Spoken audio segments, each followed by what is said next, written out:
The Night I Followed the Dog by Nina Lawton. I have a dog. Nothing exotic or special, just an ordinary dog. In fact, I always thought he was a boring dog. What I mean is, he can fetch, roll over, and shake hands, but mostly he sleeps and eats. I used to think that our next door neighbors had the best dog in the world. Their dog can sing and change the channels on the TV. Their dog always wins medals in obedience school. But I don't think their dog is so great now, not since the night I followed my dog. Every night I let my dog out and he runs off into the darkness with his tail wagging. The next morning I let him in and he heads straight for the food bowl. But one morning I knew something was funny when I opened the door a little bit earlier than usual and I saw my dog jump out of a limousine wearing a tuxedo. Before I could look twice, he disappeared into the backyard. I opened the kitchen door and whistled. When he came into the house, he was the same as he always is, hungry. I really wasn't sure that I believed what I had seen, so that night I decided to follow him. I wore dark clothing so I wouldn't be noticed, and I left my bicycle near the door so I'd have it close by. When I let the dog out, I slipped out too. I took out the garbage so he wouldn't suspect anything. The dog went straight to his doghouse. I saw a light go on inside. Slowly, I snuck around the backyard and peeked into the doghouse. This was not the doghouse I had helped build. Inside, there was a living room, a bathroom, and a huge closet full of fancy clothes. The dog was in the bathroom. He was wearing a tuxedo and fumbling with the bow tie. When he came out, he casually walked out of the doghouse, across the yard, and down the street. I grabbed my bicycle and followed him. 2 blocks later, I saw a limousine pull over. The dog got in and the car took off. I started pedaling faster. The car headed across town. I thought I would lose them, but luckily they were stopped by a few red lights. After a while, I found myself in a part of town that I had never seen before. The buildings all seemed to be empty, and it was very quiet. The limousine stopped.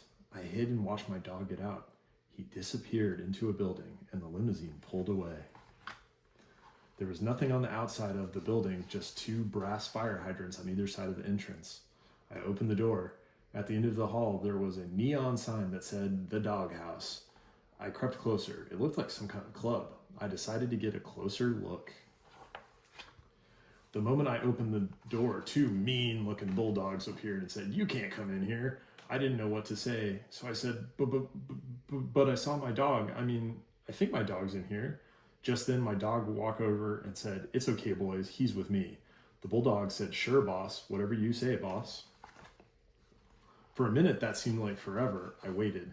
Then my dog said, "I knew you would find out eventually. Well, now you know. This is my place." I looked around. Finally, I asked, "What is this place?" My dog said, This is a place where dogs come after a hard day. It's a place where we can relax. It's a place where we can talk about our problems with the mailman or the poodle next door." See all the sofas? We can sit on the sofas here. We can get treats without having to lie down, roll over, or play dead. And if we want to chew on a shoe or chase our tail, no one will stop us. We have no masters here, no leashes, and no rolled up newspapers. This is a place where dogs can be dogs. We sat down. A Cocker Spaniel came by and asked me if I would like a bowl of water or some biscuits. Little by little, dogs of all kinds started coming in. Some danced, some talked. They all looked at me a little funny, but when they saw who I was with, they smiled and shook my hand. At one point, my dog waved to an Afghan with a camera. She came over to our table and took a picture of us together.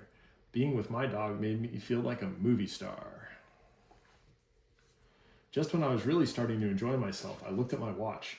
I told my dog I had to leave or I'd get in trouble. He nodded. I think he was about to say something, but a glamorous greyhound grabbed his paw and whisked him onto the dance floor. As he was getting up, he tossed me the photo of the 2 of us.